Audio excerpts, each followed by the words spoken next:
Good afternoon. I'm Ian Coley, the Director of Advanced Computing and Simulation at AWS. Thank you for coming today. Before we start, I just want to make sure that this whole silent disco thing is really working. So I've never done one of these before. I don't know how many of you have. So I want to take a little poll to see how we can get a little interactive.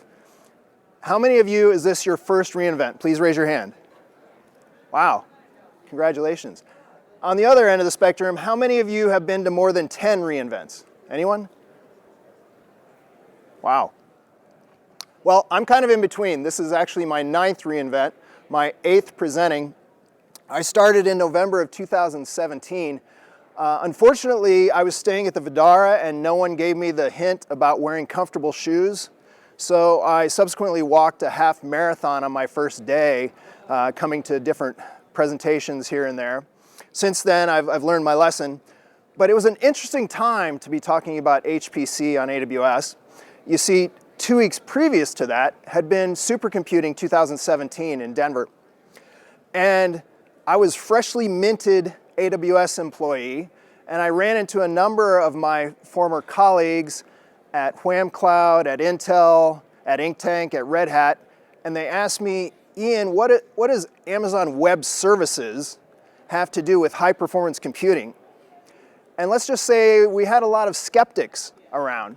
And part of the reason I'm so excited to have the 2 colleagues that I have with me today to talk to you are because 2 of the biggest skeptics, and honestly 2 of the biggest companies that held us accountable for developing the HPC infrastructures and orchestration tools that we have today, are Shell and Toyota.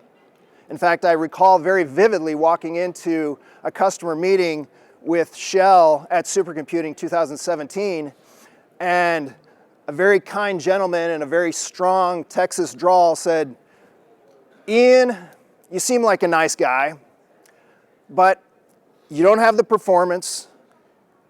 I don't know about your security, and to be honest, I don't know that you'll ever hit the price that I need to perform my high-performance computing workloads on AWS. Wow, welcome to the company. That was quite a shock, but it was really refreshing to hear someone that could be that open and honest with me. A couple months later, one of my first international trips was to go meet with Toyota. Again, sat down, they explained that they had decades of experience of tweaking their high-performance computing clusters to where they could perform at such levels of efficiency that they weren't sure that we could ever demonstrate the business value of moving some of those workloads onto AWS. And here we are. It took us a while to get there, but not only do we have both Toyota and Shell migrating a portion of their workloads onto AWS, but they are going to talk to you today about how they have them in production and what that has meant to them. So what are we going to talk about today? We're going to talk about PCS, Parallel Computing Service. What is it? Why did we develop it?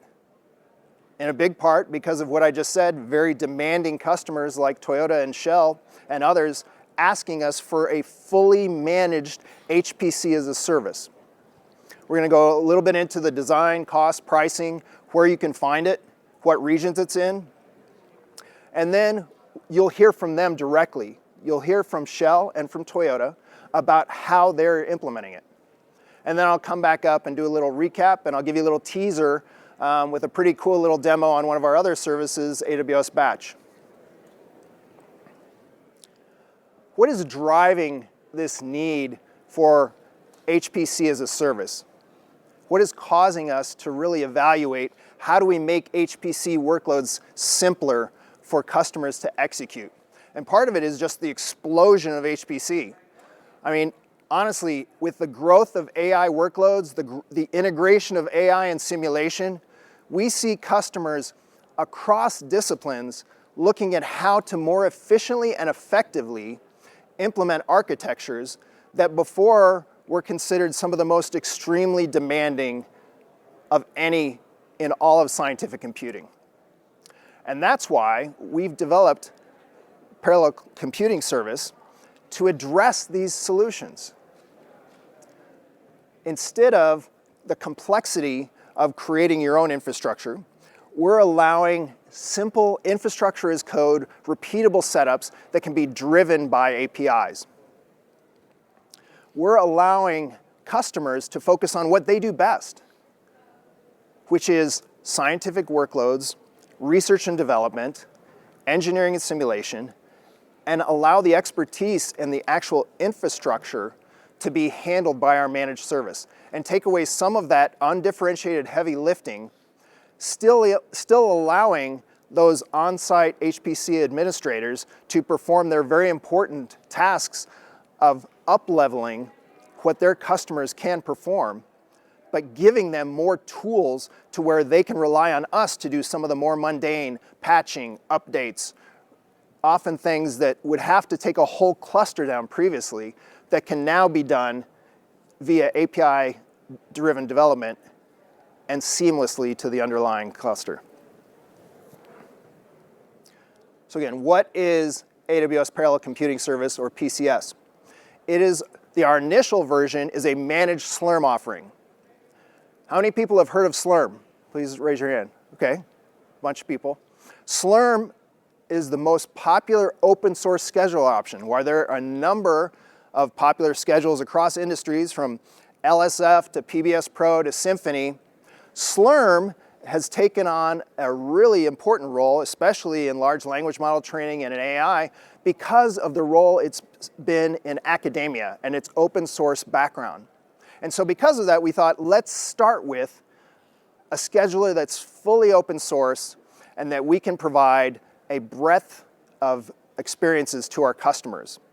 Now, we're still reviewing other schedulers, so if I didn't mention your favorite scheduler, or if you say, hey, Ian, Slurm is great to have as managed, but I've got a bunch of stuff written that's tailored to a specific scheduler, I would really like a managed version of that, come talk to me afterwards. Send me an email, you have my contact info at the end of this. We're still looking to expand this. We just started with Slurm because of the popularity within open source.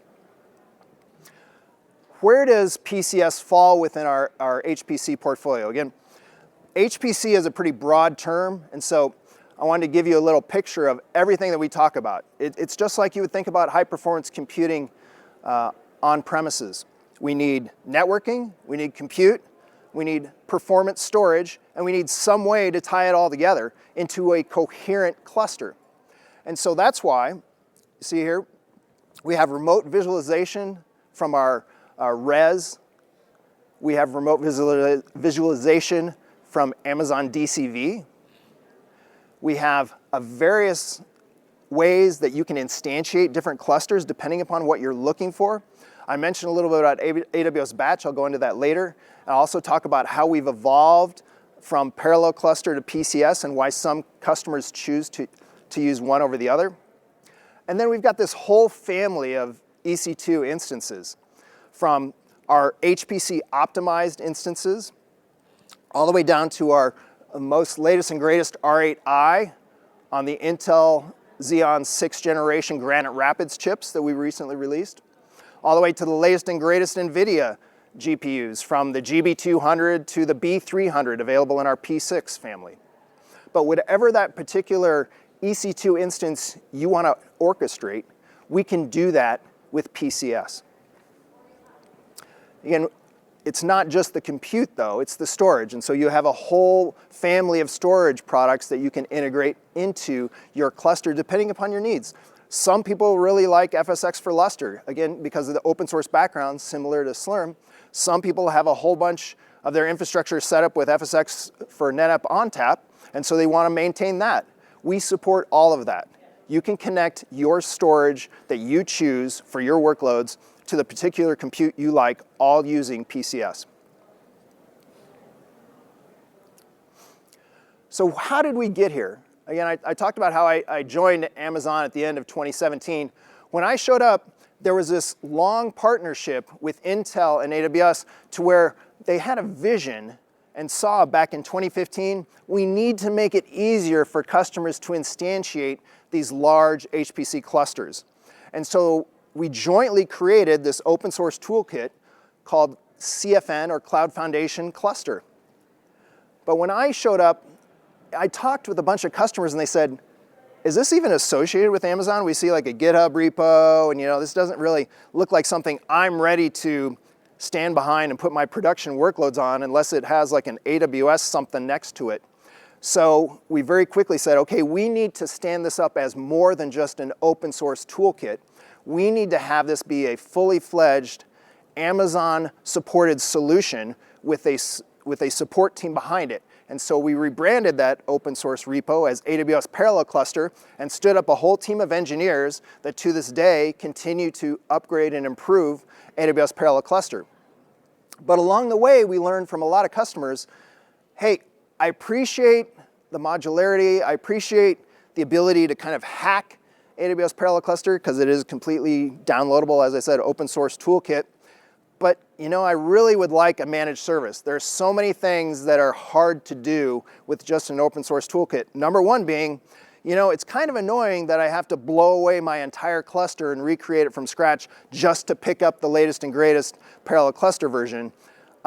Is there some way you could do it like all the other AWS services to where it seamlessly is upgraded behind the scenes and I don't have to think about that?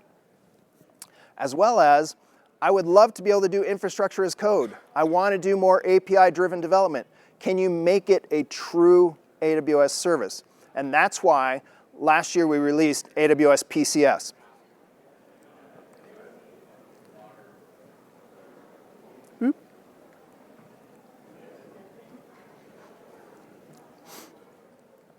What does it allow you to do? Again, it's managed Slurm. So what does Slurm allow you to do? It allows you to scale and schedule resources for compute jobs. You can define how you allocate those. You can give priorities. You can set up various queues, and we'll go into some of the details and the actual orchestration of those jobs. And you can set various priorities. One of the key values of moving your scheduling to a service like AWS PCS is the ability to dynamically provision resources. If you can imagine, typically within the history of high-performance computing, we're looking at a fixed box. We've got an on-prem resource that is, let's just say 100 nodes, 1,000 nodes, pick your favorite number, and we are trying to efficiently allocate jobs to exercise and execute on those resources. But here's the thing with the cloud. We blow the top off that box and we say, when does it make sense to have those resources? Do we have jobs in the queue? Okay, if we have jobs in the queue, then let's scale up. If we don't have jobs in the queue, then let's scale down. That's one way that customers take advantage of this dynamic scaling. There are other times where, especially in the new world of very scarce GPU resources, where you say, I've got these GPUs and I'm not letting go of them. Okay, and I'm going to use them just like I would an on-premise resources, and I'm going to keep it up 24/7, and I'm going to feed it just like I would, and I want you to just maximize scheduling against those 50 GPUs as much as you can. But depending upon that static allocation or dynamic allocation, it's all up to you. You have control over how you allocate those resources to the compute jobs that you need to execute. One of the nice things too about having a managed service is now we're integrated with the broader AWS system. And so you get CloudWatch logs. And so you can look then, oh, what happened with my jobs? What happened with this scaling? What happened with this execution? And so you get that insight that before with Parallel Cluster, you didn't have those insights. One of the high value updates that I see of moving from Parallel Cluster or moving to PCS is customers have told me, again, there's so many times where I just want to upgrade something. It could be I want to upgrade an OS on the nodes. I want to upgrade just a particular patch. I want to upgrade Slurm versions. And all of this has to be done by the admin. Can we figure out a way that kind of AWS can take some of that undifferentiated heavy lifting off of my admins and give me the resources to where I can just say, update the cluster and hit this API, and that will happen. Again, we talked about the flexible architecture. You can use CPUs, GPUs, pick your favorite storage, regardless of what is particular to your infrastructure and your needs. We're not prescribing what you have to use it for. And that's part of that benefit of moving to cloud resources, is it's not a one-time snapshot to where you have to pick, okay, what is my 80% solution that maybe right now is going to be a certain flavor of GPU and a certain flavor of CPU, but at the rate that they're cranking the wheel on new GPU versions, by the time I actually get it into production, I may be 2 or more iterations behind on the innovations that have happened there. With the flexible scheduling that you have on AWS, I spin up some of the older instances, I spin up some of the newer instances. It's totally in your control what resources you allocate to your jobs. When we looked at this, creating PCS, we want to make sure that we are meeting the needs of multiple stakeholders. Obviously, within HPC, we have not just scientists and engineers, but we have a whole family. We have HPC system administrators. Again, the people that are actually allocating the resources for the scientists to do experiments on. What are their needs? There has to be some sort of really robust logging. There has to be a way that they can have telemetry into how efficiently is my job being scheduled? What resources is it taking advantage of?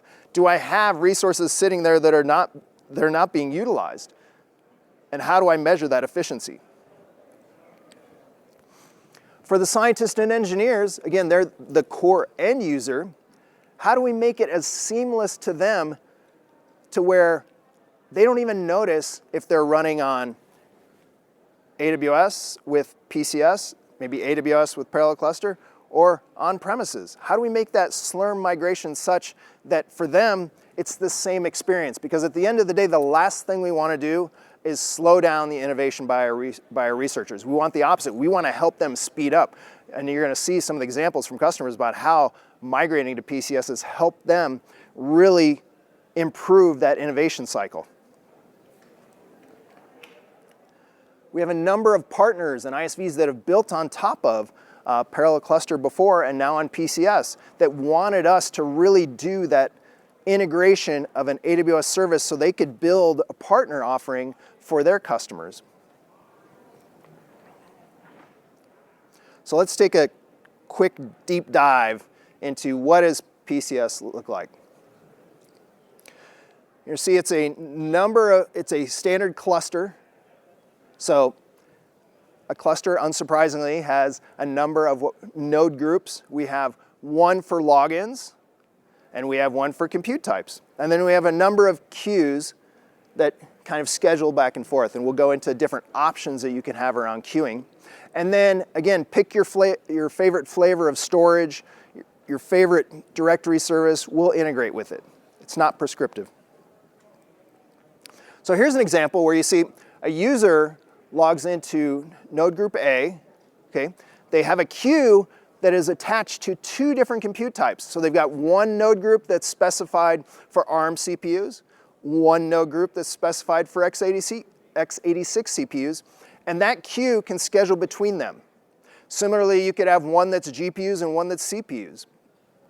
Now, on the other hand, we see on the second example below where you have the opposite thing. Instead of having one queue that goes to 2 node groups, you've got 2 separate queues that go to a single node group. And again, that gets to the area where I'm talking about. Let's say you have that ODCR, that on-demand capacity request, where you want to maximize that. And so you don't really care if it's jobs from QA or QB. You want to make sure that those hardware resources that you've committed to use are being employed as effectively and efficiently as possible. Here's even pulling back the covers a little bit more into some of the detail of the architecture. And so you can see, you can SSH into the login node. A user can then execute their queues from 2 different permission groups. And what I really want you to focus on is the 2 big boxes, or actually one big box on top, little rectangle on the bottom. And that is the shared responsibility model. And that's where everything that's in that bottom rectangle, we handle all of that. We handle all those updates. You don't have to worry about any of that. If there are minor security patches, if we have new versions of software that we roll out new features and functionality, that just updates. You get that for free. You don't have to do anything. We just upgrade the service. Everything in the top box that's all in your VPC, your compute nodes, you control that. So if you're going to do something like, let's say, a massive update to all of your underlying AMIs, that's something that your admin would continue to have.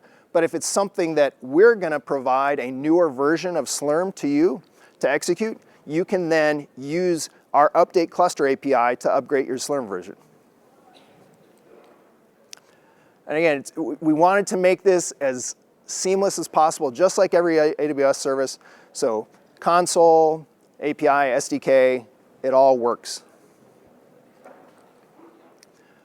How can you purchase this? Again, we're just talking about scaling EC2 nodes. So the same way that you'd purchase EC2 nodes, so ODCRs, Spot, on demand, you can utilize those. Again, here's that shared responsibility model. Here's what we update for the controller. Here's what you update. In some cases, if it's a minor version, it's a non-disruptive update. We just do it. If it's a major version, we want you to have that control to where you can decide whether or not to update it. Same with PCS features. We update it, and it's fully supported. Where is PCS? Well, right now, these are the locations where it's at. You can see there's some in Europe, there's some in Pacific, there's some in North America. But the most exciting thing that I wanted to talk about is that by the end of next year, we don't need this slide because it'll be everywhere. And so we are making it globally expanding. So our AWS PCS by the end of 2026 will be in every Amazon region.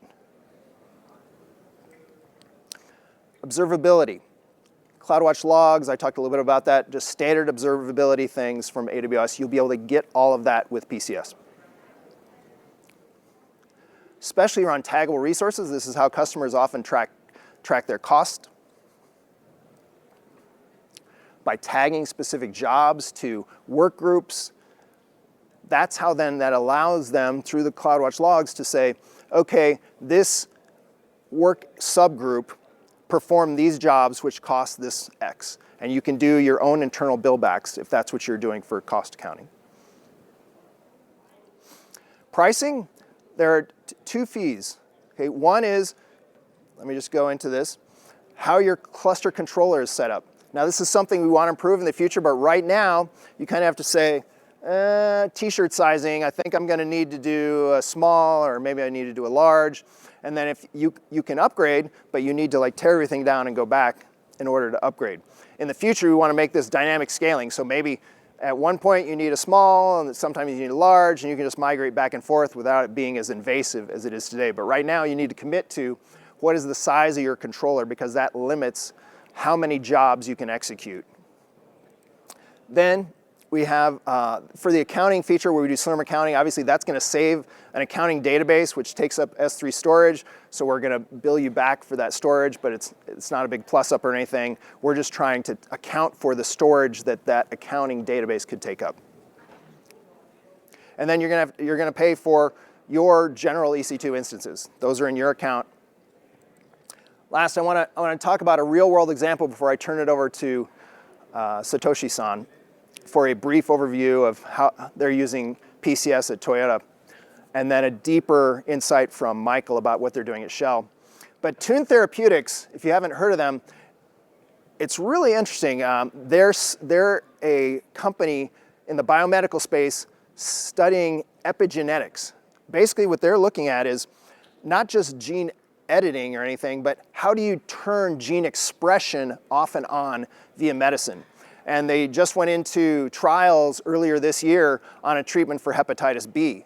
And so by not doing gene splicing where you can, oh, oops, we got the wrong thing there, or who knows what is going on the side there, by limiting it to how genes or groups of genes are expressed, there's a very favorable outcome that they see by being able to limit their impact to epigenetics as opposed to genetic sequencing and editing. And so what they've seen from us is by moving to AWS PCS, they were able to cut their innovation cycle down from 12 weeks to 2 to 3 weeks. Now I want you to think about that in sheer terms. Imagine if your scientists, engineers, researchers were able to turn the crank on great ideas that they tried 4 times a year. That's what they were doing before-ish. Now, 25-ish times a year. What kind of a change would that allow you to have in your organization if you could turn the crank on innovation that much more rapidly by speeding it up? So with that, I'm going to give up the stage to Satoshi-san, where he'll talk to you about what they're doing at Toyota.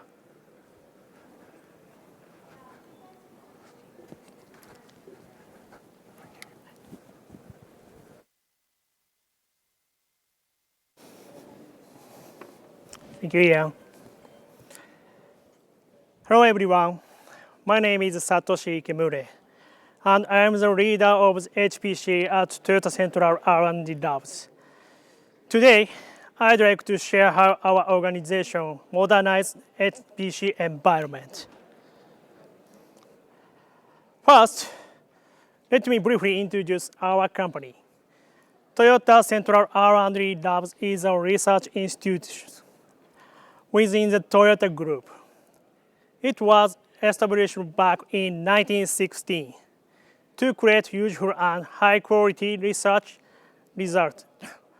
We work together with a variety of companies and research organizations, both in Japan and overseas, including Toyota Group companies and our technical partners. We conduct research across a wide range of fields, including information technology, environment and energy, and material science. Our major achievements include the development of QR code, the practical article of visual light responsive photocatalyst, and the demonstration of artificial photosynthesis. These studies contribute to solving social challenges and building a sustainable society, and continue to evolve through collaboration with Toyota Group companies and research institutions worldwide. We integrate the computing needs of various research teams and provide an efficient and scalable shared computing environment. This environment is operated by a team of about 10 members and is designed to flexibly support a wide range of applications and resources, including CAE simulations, AI and machine learning workloads, and large-scale research data storage. We support researchers in efficiently accessing the computing resources they need when they need them. Since this is a shared computing environment, we usually design and provide standard computing resources. But depending on the research project, some needs large-scale resources or long-running computations, ones that can take several months to complete. In traditional HPC environments, when we tried to meet all those demands, a lot of jobs ended up waiting in the queue. And adding new computing resources could take months from ordering to actually running. First, to address our challenge, we started by providing dedicated EC2 instances. However, costs were incurred even when the instances were idle. Next, we adopted AWS Parallel Cluster, but setting up individual environments for each research was time-consuming, and running separate controller nodes increased cost. So we dedicated not to expand its use. Later, AWS Parallel Computing Service was released. It provided the dedicated nature of EC2 and the flexibility of parallel cluster, all in just a few clicks. So we quickly dedicated to adapt to it. PCS is provided as managed service that including the scheduler. Since the PCS environment can be intuitively configured and built through a GUI, we can now easily create environments on our own without relying on external vendors as we did before. For providing computing environments, we listen to each researcher's needs and simply link the appropriate instance type and the required number of instances to their own dedicated queue. This allows them to start large-scale or long-running computations immediately. In addition, because the instances automatically stop when the computation is finished, it has also contributed to reducing overall cost. Finally, here is the outcome we achieved by adopting AWS PCS environment setup, which used to take 6 weeks on-premise and several days with AWS Parallel Cluster, can now be completed in just 30 minutes with PCS, allowing researchers to spend more time focusing on their work. Soon after the release, actual use began, with requests for R7i48 X-large instances for large-scale material simulations and P4DE24X large instances for AI and machine learning workloads.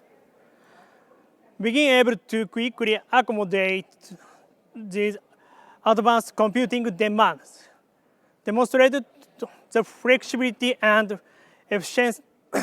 effectiveness of PCS in practice. In addition, integration with jobs execution now allows research to be used only when needed, improving overall utilization and leading to cost optimization. We are also freed from daily operations, giving us more time to focus on creating new value. Let's transform together from a system that processes into ones that respond to needs. Thank you very much.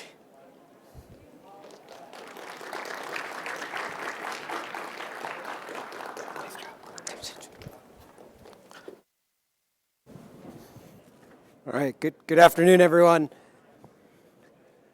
I'm Michael Gujral with Shell. I lead our global HPC engineering and operations.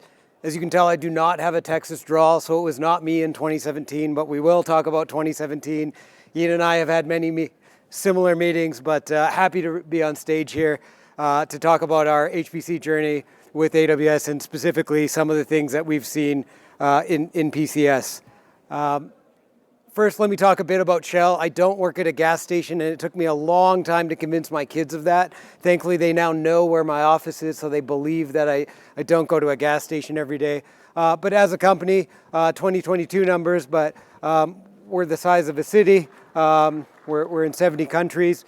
46,000 people visit our retail site. Those top two are things that most people associate with us, most people know with us. It's really not what I'm going to talk much about today at all. What I'm going to talk about is our upstream side of the business, because that's really who uses HPC.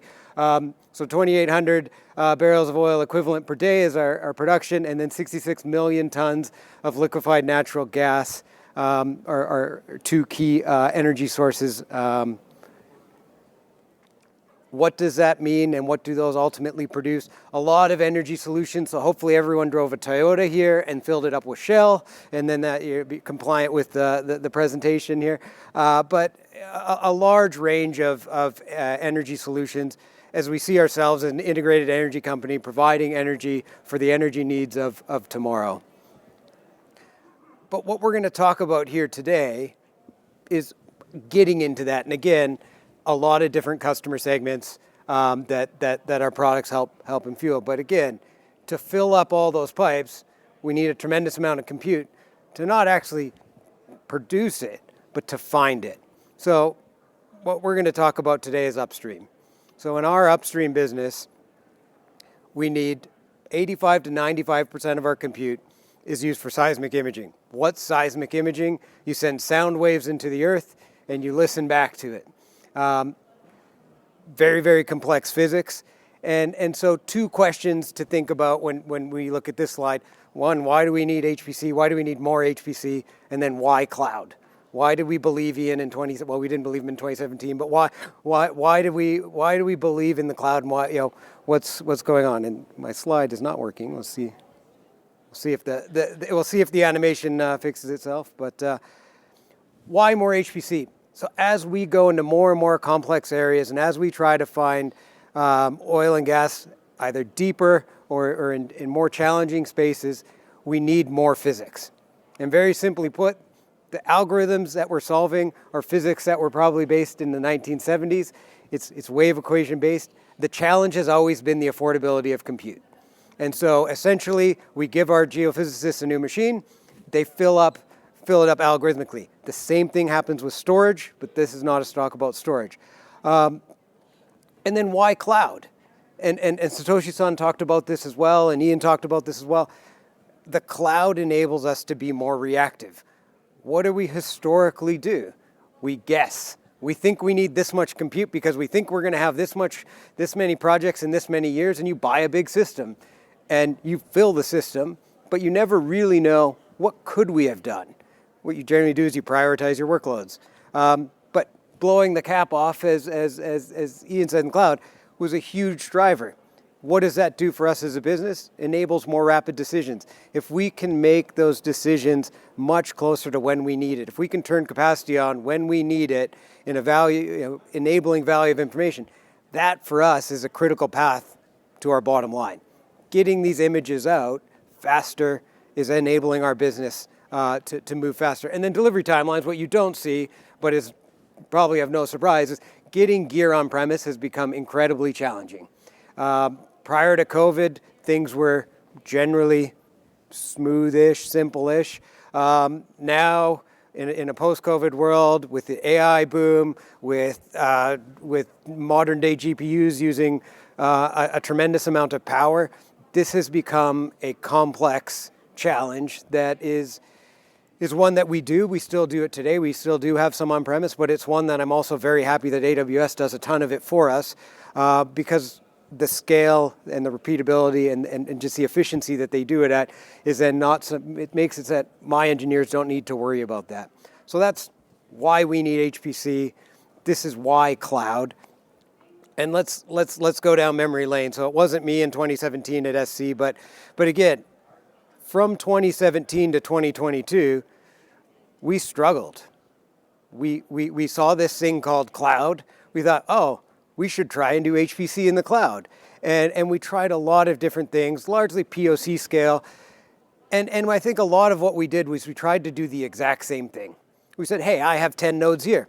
Let's provision 10 nodes. Oh, well, your 10 nodes don't look like mine. I don't like your nodes. Oh, well, let's try Spot because Spot's cheaper. Well, we can't handle interruptions. And so we just kept failing and really didn't see a lot of traction. And then, and the person that came up with it sitting here in the audience, we said, well, what if we could go 10x as fast? What if, because when you go 10x as fast, you change how you do things in life. When you take something that takes you 6 hours to do or 60 minutes to do, and you can do it in 6 minutes, you're going to do it more times. And so the 10x challenge that we said was, all right, Amazon, we want you, because we have an embarrassingly parallel workload, just make it go 10x faster wall clock time. That's all. It's a simple ask. You're infinite. Let's do it. And what we also said was, do it technically first. Commercials are important, but we're going to put that on a parallel track. And then if it's really expensive, we may never do it. We may do it once. And if it's affordable, we'll do it all the time. But we separated the two tracks and said, how do we go faster? How do we actually impact our bottom line? It was still hard because going 10x scale breaks everything. And so that was hard. In 2022, the stars aligned for us. One of our key algorithms, full waveform inversion, had just become accelerated onto a GPU. That led to a much more homogeneous design that our nodes, because of NVIDIA's reference architecture, looked a lot like a P-series node in AWS. We realized that we didn't have to take the whole workflow. We always thought we need to take every single bit of our HPC workflow end to end. What we realized is, no, actually, we don't. Data has gravity, but HPC has attraction. And so what we decided was, and we basically unwound our workflow and said, this bit runs on accelerators, and what do you know, the input size is actually pretty small. We can send that up and use a tremendous amount of GPUs and bring it back down. So all of those things align that in December of 2022, we go live in production with, at the time, P4DEs, A100s, and that was really the start of our journey the journey was along, but that's been the start of our production journey. And it's a wild time because in December of 2022, for those who remember, ChatGPT had just come out. And so we're like, oh yeah, these A100s are great. And then it became very challenging to get them. And that's the next part of the story. But again, and coming to the tagline here and the advantage of working with Amazon for a long time is you start to speak their language as well. And that we always thought this was going to be a staircase. And we're like, well, okay, Ian, you have to get to step 1, get to step 2. We're at a point where we're actually at a flywheel and that we do iterate much more. So what happened in 2025? One of the biggest things for us is capacity blocks.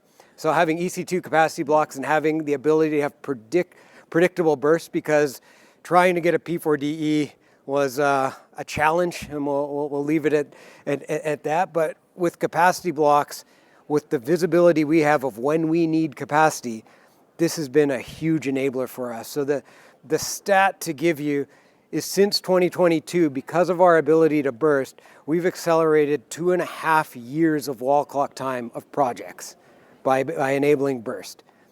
That's critical path items to our bottom line that we've been able to accelerate by, as Ian said, blowing the lid off and thinking differently about what capacity do we need. So now we're in the flywheel. So the bad news is we're still not at 10x. The good news is we've sustainably hit 3 to 5x, and that 2.5 years is, of course, a proof point of that we are definitely headed towards there. And so what are we doing now? Now we're in the flywheel, and the pace that we're able to iterate, the pace that we're able to do things, and this is where PCS has become a piece of that, is the journey now. If I look at what we've done even just this year in 2025 versus what we did in 22 to 25, the pace of innovation that we're able to drive is just so much faster. Both that's, of course, what our HPC users do, but even what us as an HPC department does, how we think about it, how we provision our systems. So let's dive into a bit more detail about how we started and where we go. And I think very similar to Toyota, we started with parallel cluster. One of the things we learned in all those early POCs that failed was, well, we realized we don't have a containerized workload. So while batch is a great tool, it wasn't the right tool for us, but we did try to use it for a good number of time. We tried other solutions as well. But what we realized is parallel cluster and Slurm was familiar because it's what we use on premise. So it was this comfortable feeling. Now the cloud wasn't this scary thing. It was, oh, we know how to use Slurm. We know. So it was a very, very familiar thing. We were able to use it in multiple regions and multiple clusters, and that was really what enabled us in 2022. really great tool. But of course, you've heard Ian mention this already.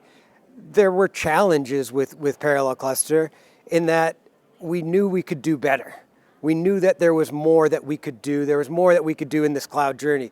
And so where were some of the pain points, or what were some of the inflection points? We wanted to combine multiple architectures in a queue. You don't really think about needing to do that on premise, but now you can. What if I want Graviton and x86 sitting beside each other? Well, that's a novel concept. Why? But it was reasonably hard to do, or it needed a lot of clever engineering work to do in Parallel Cluster. Native Terraform support. We use Terraform in Parallel Cluster through CloudFormation. It was a lot. We had great engineers that made that work. We'll leave it at that, but maybe not where we wanted to invest all the time that we need to. Multiple OS support, especially as our AI workloads are continuing to emerge. We're seeing more need for Ubuntu. We're using Rocky. We're using RHEL. So again, being able to have multiple OSs is just another thing that gives us flexibility as an HPC provider inside the company. Seamless integration to Spot. I'll come back to that story a bit later on how cool that's been. Unpopular thing to say in an HPC talk, but some of my HPC engineers in private have admitted that they like the GUI.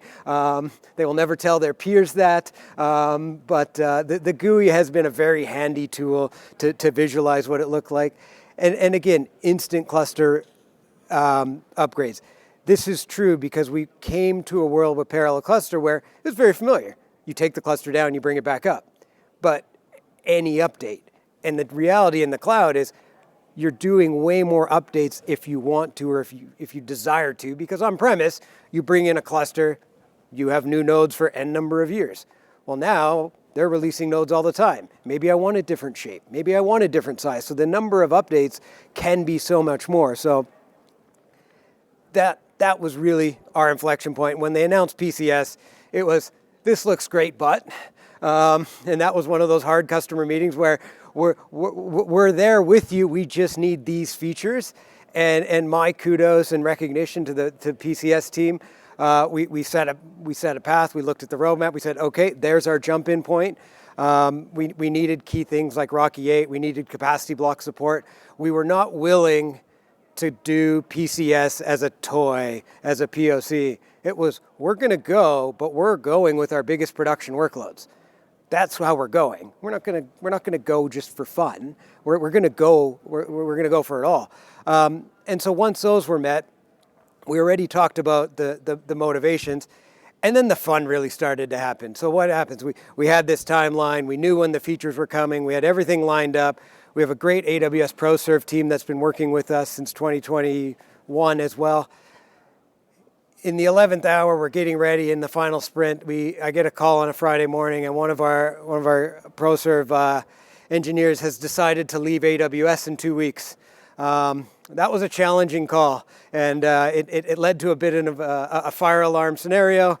We said, okay, who are the engineers we need from AWS? Who are the engineers we need from Shell? We got them all in a room in the Netherlands. Thankfully, we were able to get everyone's visa in time. One of the visas came in Sunday night as the flight was Monday morning. So there was some hairy moments in there, but we got all the people together, and it was just phenomenal. The excitement that was in that room of them being able to solve problems, to be able to deliver it, it was really, really amazing to see that come together. And again, it was some of the considerations of, we do things on a head node because it's there in Slurm on premise. That's just, it's there, it's convenient. Well, now it's Amazon's head node and we're not allowed to touch it. So now we have an admin node. So there were some considerations, node groups. It's a great idea, but when you haven't thought about it, it does take something of how best do we use a node group? How many nodes do we want? How many do we want to put in? What's maintainable? Dealing with quotas and SWAF quotas, and convincing the PCS team that no, yes, you need to increase the quota, and then exposing Slurm features. Because again, having used Slurm, we knew what we would want to see. And again, it's just been a really great partnership in that. So here's what it looks like. This is I think I'm not going to go into detail. Ian showed you a bit of this already. I will call out, because someone's going to look at their screenshot later and say, is there a hamster in there? Yes, there is a hamster in there. Hamster is one of our API tools. Our optimization team has a thing with rodents. They're called the rats. That is hamster. There is a tool called mice and others, but yes, that is a hamster. But essentially on the left, you have your user, and the user has no idea whether it's parallel cluster or PCS. They are aware whether it's on-premise or the cloud, but that's only because of data. And they need to make sure their data is there. But other than that, it's the same user experience. We run across multiple AZs. We run across multiple regions, and really in a very seamless way. And you see Spot in there, and I'll come back to that one. So we were at Supercompute 25 a couple weeks ago, and one of our lead developers was there and said, he says to our engineer that's leading our PCS effort, said, hey, can I get a Spot instance in Oregon? Opens up his console, 2 lines of Terraform, hits commit. Within a few minutes, there it is, in Oregon, live under PCS. How does that historically work? Update the cluster, take the cluster down, drain the cluster, do it again. That seamless upgrade that Ian talked about is very, very real. And then with Terraform as well, again, 2 lines of code. That's seconds. So Satoshi-san said 30 minutes. Again, I think big cluster changes probably a minute, maybe better than 30 minutes. But this one was a minute. And it was just such a cool thing to see how happy our researcher was that it just came through. And the other thing that we always had to do, we have the advantage of an embarrassingly parallel workload. So when we did these cluster changes, we could still make it seamless to the user. You would slowly drain one cluster, you'd slowly rehydrate it. It was really clever engineering that our HPC engineers were able to do. But now they don't even need to do that. Now they can use their creativity elsewhere. So again, once we got through the scare of losing the resource and getting all the right things, I can tell you our migration to parallel cluster to parallel cluster service was really anticlimactic, because the way we found out about it was one of our overseas engineers decided to just do it. And then the team in the US came in and said, why is this one monitoring thing broken? Nothing with the cluster was broken, but it's just why, and it was like, oh, I decided to switch to PCS. It's like, thanks for telling us. So, but really, and it's exactly what you want. No news was good news, and it's been a really great thing. So that's why PCS. It's how it's helping us focus on what we need to do. What's next, and again, at least for our HPC side, one of the things now is, okay, now they control our Slurm. They know where the capacity is. They know, how do we play multi-region? How do we get more creative now about finding and unlocking more capacity, especially because for us, we're using primarily P-series NVIDIA instances, which are on the harder end of the spectrum of nodes to get. A shameless plug, if you want to know more about Shell's HPC journey, IND 3314 tomorrow at MGM. I'll talk a bit more about our overall journey. And then with that, just maybe one last comment, and it's a big thank you. Ian, to you, to the whole PCS team, to my team that made this possible. A tremendous amount of work has gone into the journey since 2017, but even more recently in getting to PCS, and really excited to be here and to share where we've been. So, Ian, thank you, and with that, back to you.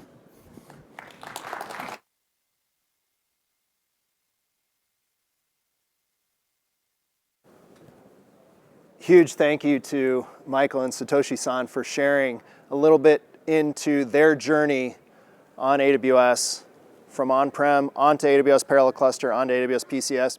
If you yourself want to find out more details about PCS, please take a screenshot of this, look at the QR codes. We've got some getting started documents as well as further details on it. But I couldn't leave this presentation without at least giving you a little teaser on AWS Batch and some other things we've been cooking up. And one of the things, AWS Batch falls in our orchestration here. You heard Michael talk about he doesn't have containerized workloads, so he wasn't interested in it. Well, if you do have containerized workloads and you're running on ECS or Fargate or EKS, Batch is a great scheduler that we've created on AWS. And one of the interesting areas that we see differentiating here is where customers say, you know what, if I want to run my containerized workload, maybe I'll consider AWS Batch, but it is an AWS proprietary scheduler, so it doesn't have a lot of the open source ecosystem around it that a Slurm does. But if you're willing to go all in on AWS APIs, AWS Batch is a great solution for you to consider for your containerized workloads. One of the very interesting updates that we did this past year was we integrated it with SageMaker training jobs. And where this is really cool is Batch allowed Toyota Research to do large behavioral models. For those of you that are, most people are familiar nowadays with LLMs, but LBMs are not as well known. And where that comes into play is where they're actually training robots how to interact with everyday world. So instead of having to go a step-by-step training, they're creating a model, they're updating the data set, and then allowing the robot to iterate. And I'm going to show you a video next that will it's about a 1-minute video, and I'll invite you to look at the differences between the video on the left, which is just standard trying to train it point by point, to the one on the right, which is trained with an LBM. And I'll especially invite you to look at how the robot struggles with the banana. But this exercise is a robot being set the table. So imagine, if you will, we're living in an era where, for whatever reason, this is either someone that's physically incapacitated or needs some sort of support, and so they're looking for a robot to help them set the table. And you can see here, this has been accelerated to try to get it through in time for this demonstration.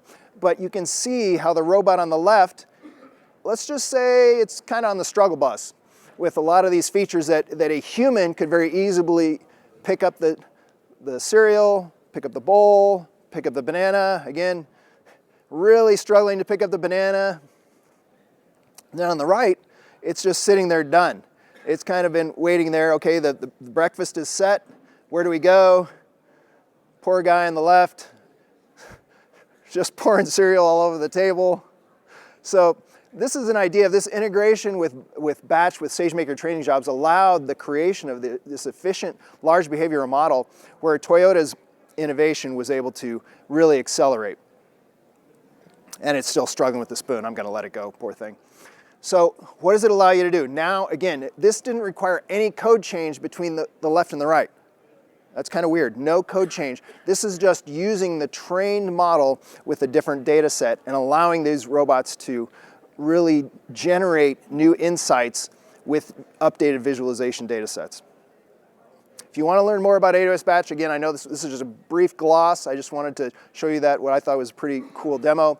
Take a picture of that QR code, take it for a spin. Now, this is kind of like the Steve Jobs, but wait, there's more.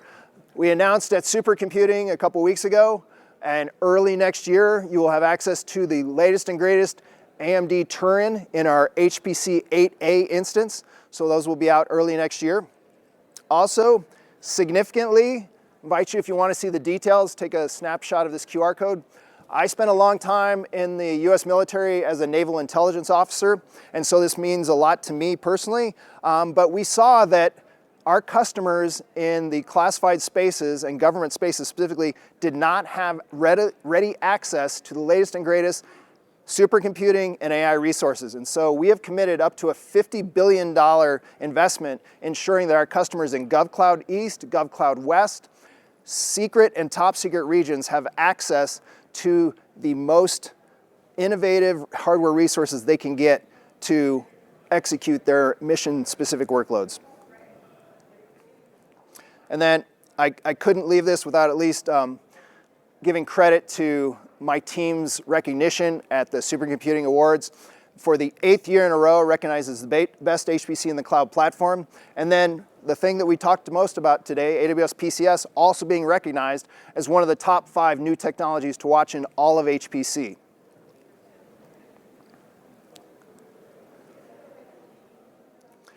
I would invite you also, if you're here for the rest of the week, hopefully there are a ton more HPC sessions. We've got breakout sessions, we've got working sessions, we've got a few more of these keynotes.